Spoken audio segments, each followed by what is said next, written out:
Muito bem. Então, é a igreja em Jerusalém. Então, vamos só lembrar o que nós tínhamos visto até aqui. Então, a igreja começa lá em Atos 2, com o derramar do Espírito Santo no dia de Pentecostes. Depois nós vimos como esta igreja cumpria uma rotina, a rotina correta, a rotina que deveria ser cumprida pela igreja de Cristo até os dias de hoje, uma rotina de comunhão, de oração, de partilhar o pão e uma rotina de seguir e persistir na doutrina dos apóstolos. Na semana passada nós vimos o relacionamento do mundo com a igreja, quando nós vimos lá aquela cura do aleijado na porta formosa do templo. E hoje nós vamos falar um pouco do momento que vivia aí a igreja nos capítulos 3 e 4, principalmente no final do 3, começo do 4 e o capítulo 5 do livro de Atos, que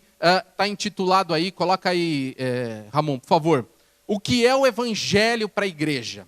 Qual é o relacionamento do evangelho com a igreja? Como a igreja se relaciona, como é que ela encara, como é que ela entende o evangelho de Jesus Cristo. Então, para a gente entender tudo isso, a gente vai passear agora por alguns textos, né? Porque logo depois daquela cura que nós vemos lá em Atos capítulo 3, logo depois daquela cura, aquele ex-aleijado, ele entra no templo, a gente viu isso semana passada, e começa a louvar ao Senhor, junto com os apóstolos. Então, a igreja se reunia ali num cantinho, ali próximo ao pórtico de Salomão, um lugarzinho do templo, e ele estava junto ali com a igreja. E todo mundo olhando para aquele ex-aleijado e tentando entender como é que aconteceu tudo isso.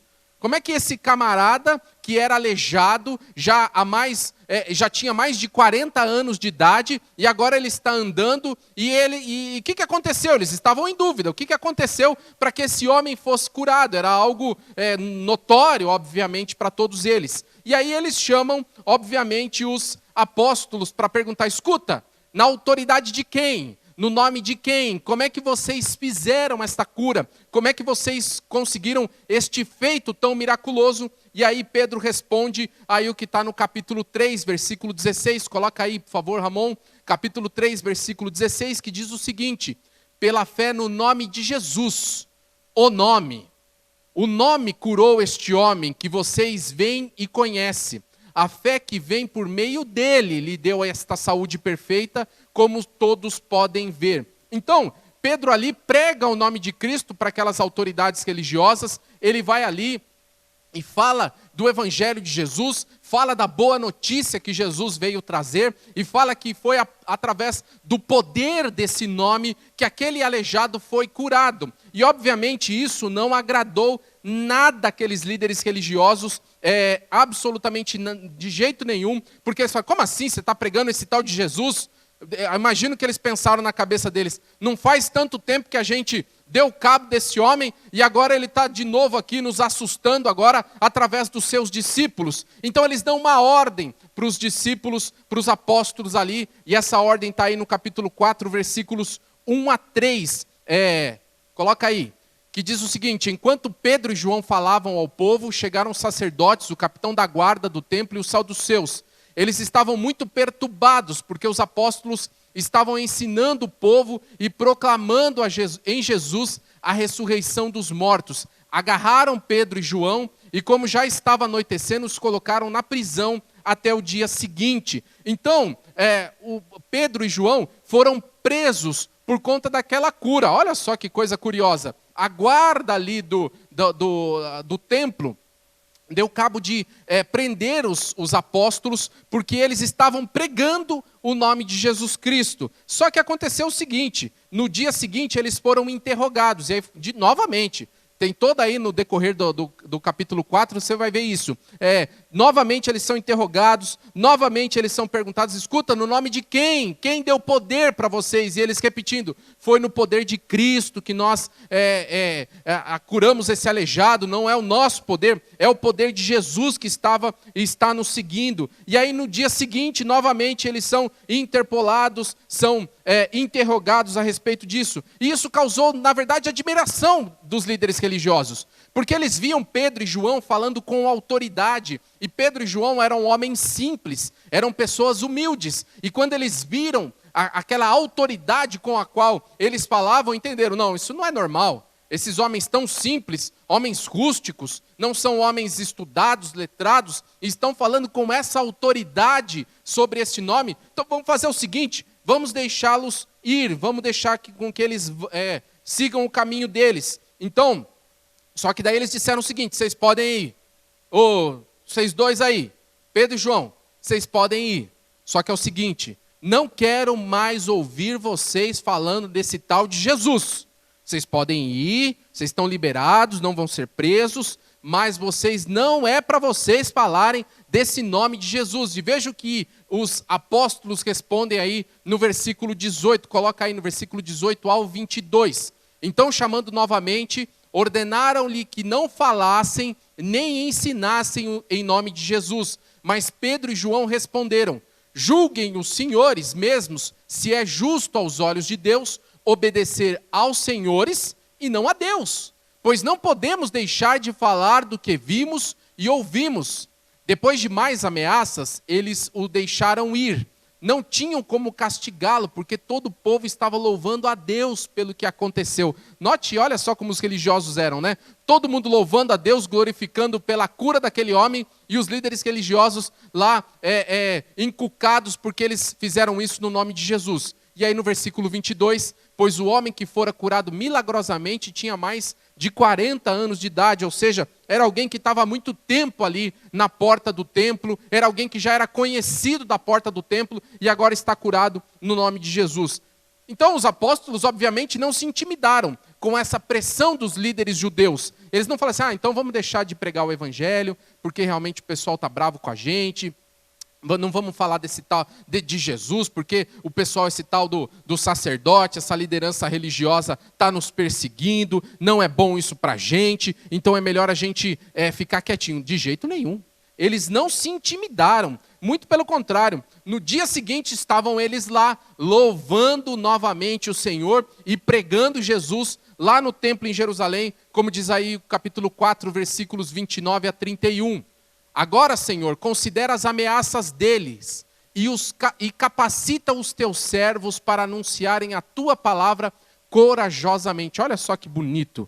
Ao invés de se intimidarem, eles pedem ao Senhor capacitação para que continuassem pregando o evangelho. Estende a tua mão para curar e realizar sinais e maravilhas por meio do nome do teu santo servo Jesus. Depois de orarem, tremeu o lugar em que estavam reunidos. Todos ficaram cheios do Espírito Santo e anunciavam corajosamente a palavra de Deus. Então, ao invés da igreja murchar, quanto mais ela era perseguida, mais ela criava coragem, mais ela tinha ousadia, porque o Espírito Santo enchia os crentes ali. E aí, novamente, por pregar o evangelho, novamente, por estarem ali no templo falando de Jesus, novamente os apóstolos são presos, mais uma vez eles são encarcerados, mas durante a noite veio um anjo e os libertou milagrosamente da prisão, está aí no capítulo 5, versículos 17 a 20. Então, o sumo sacerdote e todos os seus companheiros, membros do partido dos saduceus, ficaram cheios de inveja. Por isso, mandaram prender os apóstolos, colocando-os numa prisão pública. Antes eles estavam presos lá na delegacia do templo. Agora eles estavam numa prisão pública. Mas durante a noite, um anjo do Senhor abriu as portas do cárcere, levou-os para fora e disse, dirijam-se ao templo e relatem ao povo toda a mensagem desta vida. Então, novamente, eles vão lá e vão pregar o evangelho no templo. Então, essa notícia de que novamente eles estavam lá, repercutiu para todo mundo. Então, todo mundo já ouviu, lembra os apóstolos que foram presos? Eles estão pregando lá de novo. E eles estavam corajosamente pregando. E, obviamente, isso levantou mais uma vez a ira da liderança judaica, que está aí no capítulo 5, versículos 25 a 29, que diz o seguinte, nesse momento, chegou alguém e disse, os homens que os senhores puseram na prisão estão no pátio do templo ensinando o povo. Então, indo para lá com os guardas, o capitão trouxe os apóstolos, mas sem o uso da força. pois temiam que o povo os apedrejasse. Obviamente, a mensagem de Cristo estava encontrando eco ali no templo. Então eles não pegaram os apóstolos à força, mas os conduziram, digamos, uma condução coercitiva, digamos assim. Então, indo para lá, os guardas, eu já li o 26, 27 agora. Tendo levado os apóstolos, apresentaram-nos ao sinédrio para serem interrogados pelo sumo sacerdote, que lhes disse: demos ordens expressas a vocês para que não ensinassem neste nome. Todavia, vocês encheram Jerusalém com sua doutrina e nos querem tornar culpados do sangue desse homem. Porque sempre que eram interrogados, os apóstolos diziam: vocês mataram Jesus. Foram vocês que colocaram Jesus numa cruz. Não se esqueçam disso. Pilatos queria libertar Jesus, mas foram vocês que assassinaram Jesus. Versículo 29, Pedro e os outros apóstolos responderam: é preciso obedecer antes a Deus do que aos homens. Então, agora entra a figura de Gamaliel, dizendo o seguinte, não está aqui nesse texto, mas está aí no capítulo 5, Gamaliel diz algo que ficou marcado na história da igreja. Gamaliel diz o seguinte: deixa eles irem. Quantos grupos como esse apareceram durante a história, a história do judaísmo? Muitos apareceram. E todos eles já assumiram. Então deixe-os ir. Porque se forem de Deus, nós não poderemos contra eles. E se não forem, eles vão sumir por si só. Então deixa eles ir. Deixa eu falar esse tal de Jesus aí, porque se realmente não for algo de Deus, vai morrer esse discurso. Está aí no versículo 40. Eles foram convencidos pelo discurso de Gamaliel. Chamaram os apóstolos e mandaram açoitá-los. Tá, vocês vão embora, mas não sem antes tomar uma surra. Depois ordenaram-lhes que não falassem no nome de Jesus e os deixaram sair em liberdade. Os apóstolos saíram do sinédrio alegres por terem sido considerados dignos de serem humilhados por causa do nome. Eles saíram de lá depois de terem apanhado, depois de ter sido humilhados, e eles saem tristes? Não, eles saem felizes, alegres, porque eles foram considerados dignos de serem humilhados pelo nome de Jesus. E o versículo 42 vai terminar esse texto: todos os dias no templo e de casa em casa não deixavam de ensinar e proclamar que Jesus é o Cristo. Muito bem, esse texto aí que começa lá no capítulo 3 e termina aqui no capítulo 5, mostra a igreja sofrendo perseguição. A igreja sofrendo com a liderança judaica que queria que eles parassem de pregar o nome de Jesus Cristo. Então, como é que a igreja, como é que os apóstolos, como é que os primeiros cristãos, que como eu disse semana passada, nem eram chamados de cristãos ainda, vão ser chamados só lá no capítulo 11, lá na igreja de Antioquia, mas como os primeiros cristãos, nós podemos chamar assim, didaticamente, como é que eles encaravam o evangelho? O que era o evangelho para eles? Por que que eles, ao invés de quando apanhassem, ao invés de quando fossem humilhados, ao invés de quando fossem perseguidos, ao invés deles desmotivarem, eles se motivavam ainda mais? Isso para mim fica muito claro, porque eles entendiam o evangelho de uma forma completamente diferente da nossa. Quanto mais perseguição havia, mais poder do Espírito Santo havia na igreja. Quanto mais dificuldade eles tinham, mais coragem eles tinham de pregar o evangelho. E quanto mais sofrimento, mais alegria. Olha só que paradoxo que era a igreja lá em Jerusalém. Uma lição para todos nós. E nós, por exemplo, nós pastores, somos muito questionados por isso. Por que, pastor, na igreja do século 21, as coisas não são como era lá na igreja do primeiro século, em que as pessoas eram curadas, em que o poder do Espírito Santo era notório, em que o Espírito Santo se derramava sobre as pessoas e as pessoas sentiam o poder do Espírito Santo, e não o poder de fazer movimentos, como a gente viu, o poder do Espírito Santo para pregar o evangelho com ousadia, o poder do Espírito Santo para expandir as fronteiras da igreja, para alcançar as pessoas, para falar da vida que vem através de Jesus e o evangelho, a boa notícia do reino de Deus. Por que que isso acontece? A resposta é muito simples. Alguns vão usar aquele texto, mas Deus não é ontem, hoje é o mesmo, ontem, hoje e eternamente. Sim, o Deus é o mesmo, mas a gente nota claramente que os crentes são diferentes. nós notamos claramente que há uma diferença significativa entre os crentes da igreja em Jerusalém e os crentes de hoje em dia. Os crentes do século 21, e não só do século 21, dos últimos séculos, nós podemos dizer assim. Então, há uma diferença muito notória, e a partir desse episódio da igreja, desse episódio de perseguição da igreja, eu queria propor uma comparação entre como os crentes de hoje enxergam o evangelho, como eles encaram o evangelho, o que é o evangelho para eles, e como os crentes lá de Jerusalém encaravam o evangelho. Então, a primeira coisa, como nós hoje em dia enxergamos o evangelho, as pessoas no geral enxergam o evangelho, coloca aí, Ramon, por favor. O evangelho se tornou uma conveniência. Conveniência. Você sabe o que é conveniência? Você já viu essas lojas dos postos de gasolina? Essas lojas são chamadas de lojas de conveniência. Por que são chamadas assim? Porque elas estão disponíveis sempre que for conveniente para nós.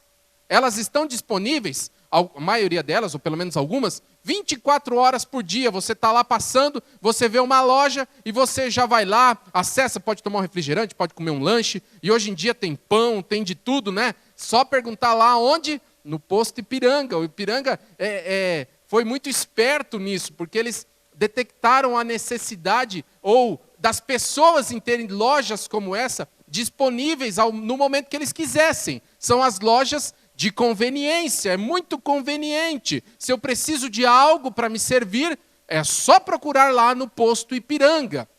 E para o crente de hoje em dia, o evangelho, meus irmãos, não deixa de ser uma conveniência. Porque nós olhamos a igreja, como já dissemos várias vezes aqui, e vou bater novamente nessa tecla, nós olhamos a igreja como uma prestadora de serviços, em que nos oferece uma gama de serviços para que a gente se sinta bem e quando nos é conveniente.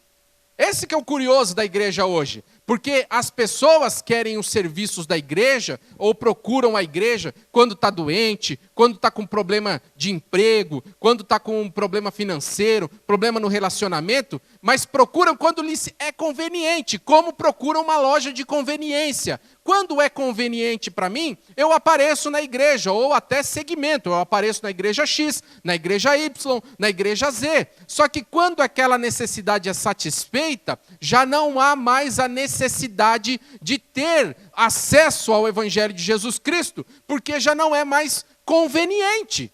É isso que acontece hoje nas igrejas. O Evangelho é como se fosse um acessório da minha vida, como se fosse algo ali que está à disposição, como se fosse uma ferramenta, como se fosse, enfim, um badulaque na minha vida, que eu só acesso, que eu só vou até ela quando eu preciso, quando eu acho que eu tenho necessidade. É isso que acontece hoje no Evangelho de Jesus Cristo. E as pessoas olham tanto como posto de gasolina, que algumas só vêm para a igreja para se abastecer. Você já ouviu gente falando assim? Gente que fala assim, eu vou na igreja porque eu preciso ir à igreja no domingo para eu poder me sentir bem durante a semana. Aí ele vem, ele conecta, por exemplo, aqui, e aí ele, ao invés, ele se abastece, né? Ele se abastece como se fosse um posto de gasolina mesmo. Só que aí tem gente que o tanque é grande, ou não vê necessidade, fica 15 dias, fica 20 dias, fica 30 dias, fica 2, 3 meses sem aparecer. Por quê? Porque não é conveniente. Não é conveniente que ele esteja naquele momento indo à igreja, buscando o Evangelho de Jesus Cristo. Ele toca a vida dele e a vida dele vai muito bem, obrigado. Então ele não precisa desse serviço de conveniência que é o Evangelho de Jesus Cristo. Mas como os crentes em Jerusalém, como os primeiros cristãos encaravam a igreja, ou como encaravam o Evangelho de Jesus Cristo? Encaravam com compromisso. Para eles, não era simplesmente uma conveniência, eles tinham um compromisso, era algo que fazia sentido para a vida deles. Eles não tinham isso que a gente tem hoje de segmentação da vida. Eu não sei se vocês já viram isso, eu acho bem curioso as pessoas terem essa questão de segmentação da vida, né? Eles olham assim, a minha vida financeira, a minha vida emocional, a minha vida dos relacionamentos, a minha vida profissional e a minha vida espiritual. Aí a vida espiritual dela é um segmento da vida. É simplesmente uma partezinha da vida que ela acessa ou não acessa quando ela bem entende. Só que a igreja em Jerusalém, os primeiros crentes, eles mostram que o evangelho não é, a vida da pessoa não é segmentado assim e o evangelho está lá num pedaço. Tudo é evangelho, tudo é espiritualidade, tudo é servir ao Senhor. Você serve ao Senhor no seu casamento, na sua vida, no seu trabalho, onde quer que você pise, você está servindo ao Senhor. Então eles entendiam que não era simplesmente uma partezinha lá da semana que o evangelho merecia. O evangelho era a vida deles, e por ser a vida deles, havia compromisso. Digite amém. Nossa, olha lá, quanta verdade, glória a Deus. Digite amém aí, para eu tomar uma água. Cadê minha água? Pega o puff aqui, irmã, me ajuda aí. Hoje eu estou empolgado, glória a Deus. Então, havia compromisso com o evangelho, havia esforço. As pessoas viviam o evangelho, viviam dia a dia, porque para elas o evangelho era tudo. Não era uma partezinha, não era só um segmento, não era só lá a minha vida espiritual. Não, a vida espiritual é tudo. É tudo, é quando você trabalha, é quando você está na sua casa, é quando você é um bom vizinho, tudo é espiritual. Aliás, eu recomendo para vocês, enquanto trazem aqui, olha só, esse diácono praticamente aqui, o André, né? Traz o meu copinho d'água. A tela não está mostrando, mas foi colocado bem aqui atrás da tela um negócio aqui para pegar minha água. Aliás, enquanto eu vou retomando minhas forças aqui, eu recomendo para você assistir um vídeo de Rob Bell, né, um pastor americano que se chama Tudo é Espiritual. Procurem esse vídeo lá e você vai ver um vídeo bem interessante. Então, meus irmãos, servir ao Senhor para os crentes em Jerusalém não era se desse tempo, não era, vai dar tempo hoje ou não vai dar tempo, mas eu tenho tal coisa, tal coisa. Não, para eles era compromisso, porque era tudo na vida deles. O evangelho era tudo, e por ser tudo, havia compromisso de vida para relacionamento com o evangelho de Jesus Cristo e o nosso Senhor e Salvador. Mas continuemos, vamos refletir um pouco mais. Como é que os crentes enxergam hoje em dia o evangelho? Vamos lá. Os crentes hoje, meus irmãos, eles são bem melindrosos. Eu não sei se você já percebeu isso. Você que é aí crente há um pouco mais de tempo, né, Henrique? Os crentes costumam ser meio melindrosos. Meio eu estou sendo eufemista, né? Na verdade eu estou sendo normalmente é bem melindroso. É uma geração até que é dita a geração floco de neve. A geração que se desfaz por qualquer coisa. Então tudo que a gente faz na igreja tem que ser friamente calculado, tudo que vai ser dito tem que ser pesado, as palavras têm que ser medidas, porque uma palavrinha que você fala, uma palavrinha que escapa, já faz dodói na vida do crente, e aí o crente pensa o seguinte, eu não quero mais estar na igreja, eu não quero mais o evangelho, eu não quero mais seguir isso. Então, aliás, pergunta para um pastor, você que é de outra igreja, pergunta para o seu pastor, os daqui não vão me perguntar que eu sei.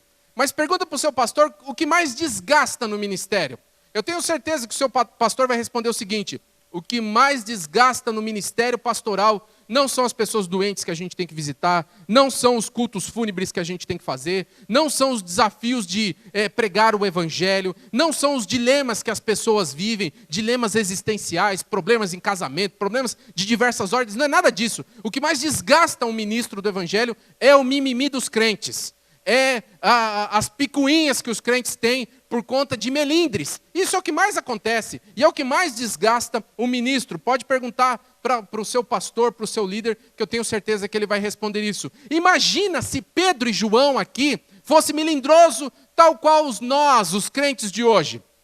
Quando lá a liderança judaica chegou para eles e disse o seguinte, olha, não é para pregar o evangelho mais. Vocês já apanharam, vocês já foram presos e chega, acabou.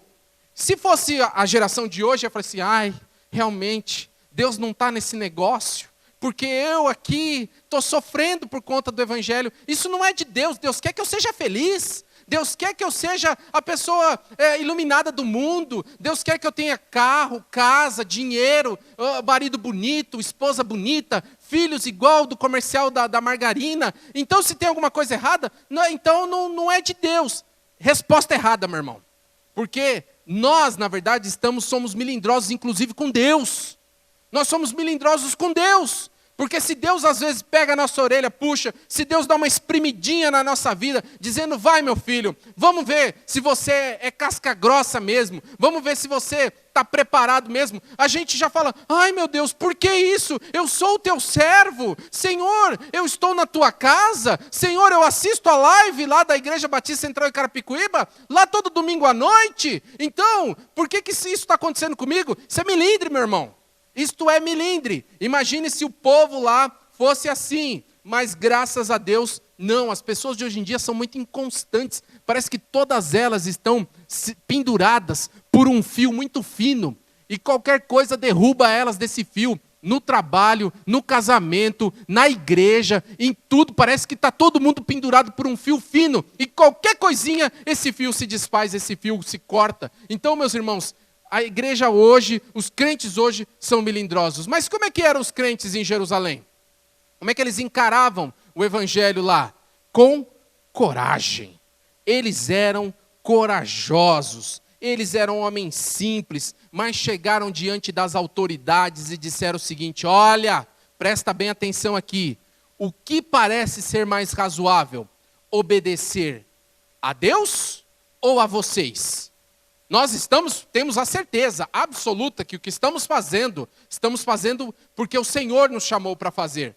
Agora, veja se é razoável a gente deixar de obedecer a Deus para obedecer a palavra de vocês e deixar de pregar o Evangelho de Jesus Cristo. Então, meus irmãos, eles tinham coragem, eles tinham intrepidez, ousadia, eles não deixaram quietos as coisas, eles foram lá e encararam os desafios porque tinham coragem, enxergavam o Evangelho com coragem. O Evangelho, meu irmão, não é fácil. Eu sempre repito isso para todo mundo que quer ouvir, comentei isso esses dias, não me lembro para quem. Meus irmãos, para ser crente, para participar da igreja, tem que ser muito crente mesmo. Tem que ser muito firme com Deus, meu irmão. Você acha que viver em igreja, viver com um monte de gente imperfeita, que está buscando em Cristo a santificação, você acha que é simples? Você acha que é fácil? Não, não é. Mas tem que ter coragem, tem que ter ousadia, tem que ter intrepidez para continuar firme no Evangelho de Jesus Cristo. Porque senão, meu irmão, se ficar com milindre, acaba por aí, o fio estoura, você não consegue continuar. Por isso que os crentes em Jerusalém tinham coragem, tinham ousadia e intrepidez. E aí, vamos voltar aos crentes de hoje. Os crentes de hoje usam o Evangelho hoje como entretenimento. O Evangelho hoje é entretenimento. Infelizmente, muitas pessoas enxergam o Evangelho de Jesus Cristo desta forma, como uma forma de entretenimento. Veja nós, por exemplo, você está aqui, né, nós temos poucas pessoas aqui, somente aquelas que iriam trabalhar. Você está na sua casa agora, acompanhando esta live, acompanhando aí este momento do culto. Mas eu tenho certeza que muitos crentes, inclusive da nossa igreja, estão em qualquer outra live, em qualquer outra plataforma de entretenimento, Netflix, TV a cabo, Facebook, qualquer outra coisa, nesse exato momento, utilizando esse momento para se entreter. Por quê? Porque eles pensam o seguinte, deixa eu ver, nós vamos assistir a live lá da igreja? Às vezes dá uns problemas no microfone, às vezes o pessoal erra a música, às vezes o pastor fala demais.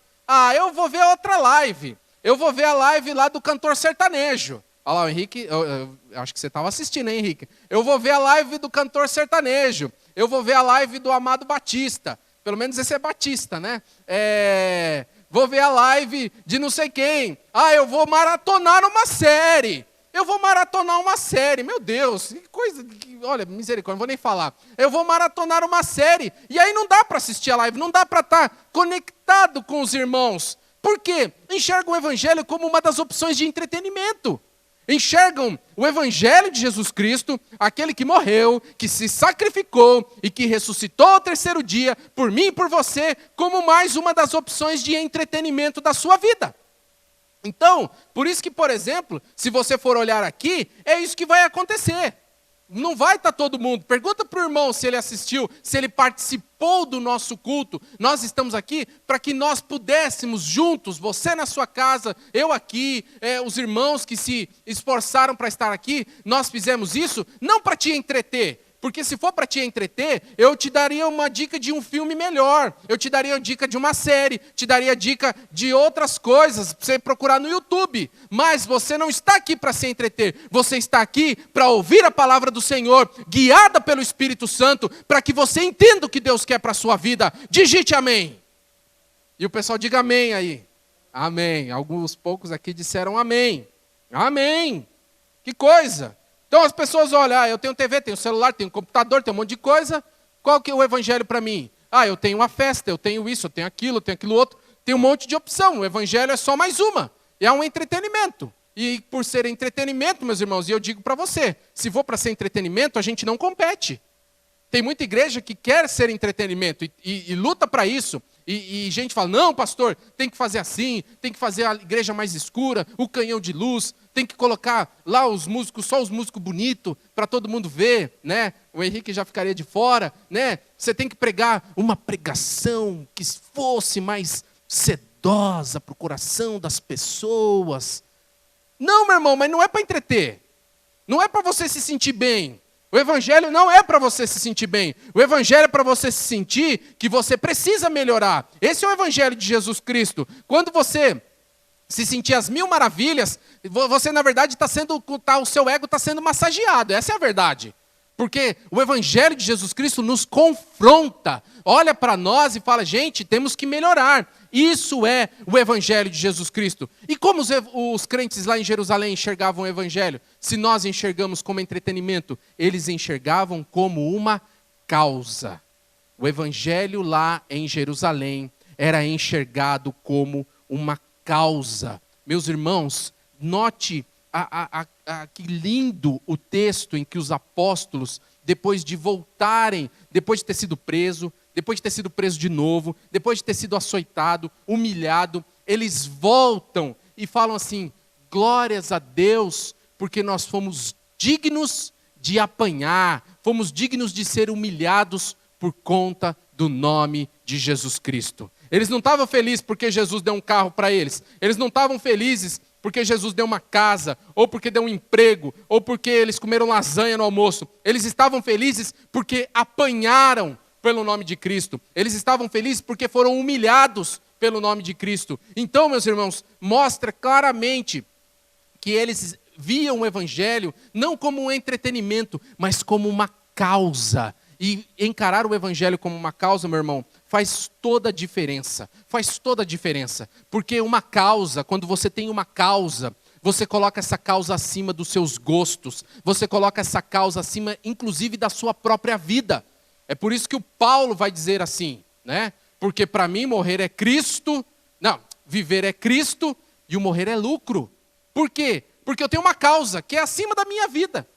O evangelho é uma causa acima da minha vida. Se tiver que morrer pelo evangelho, então, amém, glória a Deus. E eu estou vendo o momento que nós estamos vivendo, e obviamente eu não estou fazendo profecia de apocalipse, nada disso.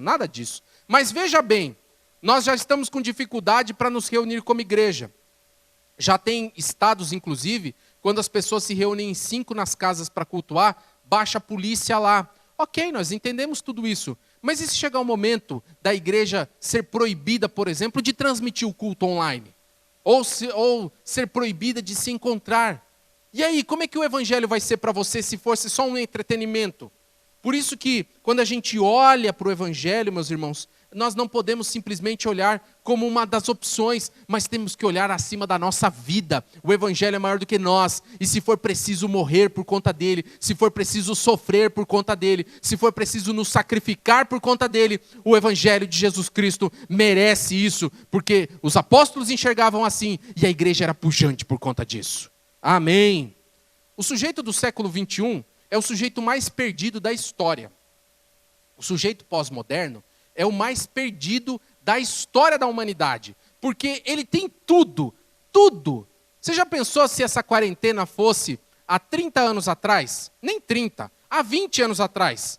Quando não tinha ainda, quando a internet era muito cara, não tinha muita opção, lembra? Vocês não pegaram, mas eu entrava lá de madrugada, clicava lá no discador e ficava para conseguir conectar. Quem tinha computador em casa, poucas pessoas tinham. Então, imagine se fosse lá há 20 anos atrás, há 30 anos atrás, como é que seria a quarentena? E hoje nós temos tudo, graças a Deus a gente tem internet de banda larga, a gente tem, quem tem, né, Netflix, tem gente que tem TV a cabo, tem gente que tem TV, tem celular na mão para acessar redes sociais. A gente tem o YouTube com dezenas de bilhões de vídeos lá para todo mundo assistir, quem quiser assistir, e a gente ainda está perdido. O homem do século XXI é um sujeito perdido. Ele não sabe que sexo que ele é, ele não sabe o que ele é, ele não sabe qual religião que ele segue, ele não sabe o que ele quer da vida.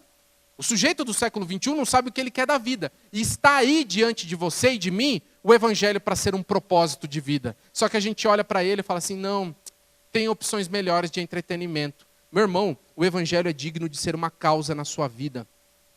O sentido do evangelho, sabe qual que é? É você enxergá-lo como uma causa, como algo que Cristo nos entregou para carregar, que Cristo nos entregou para conduzir, e nós precisamos fazer isso até o dia final. Aleluia, glória a Deus. Então, meus irmãos, aquele que morreu e ressuscitou, delegou a obra dele para a gente, para que a gente entregue até aquele dia final. Só que aí a gente olha as opções, a gente pensa, fica melindroso, pensa se é conveniente ou não, e não enxerga o evangelho dessa forma. Mas nós precisamos ter coragem, compromisso e olhar o evangelho como uma causa, meus irmãos.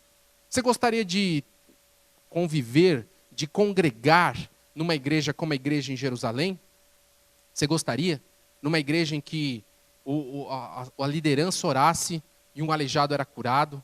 Você gostaria de viver numa igreja, por exemplo, em que havia manifestação do Espírito Santo de verdade, em que havia poder do Espírito Santo, em que havia transformação de vida?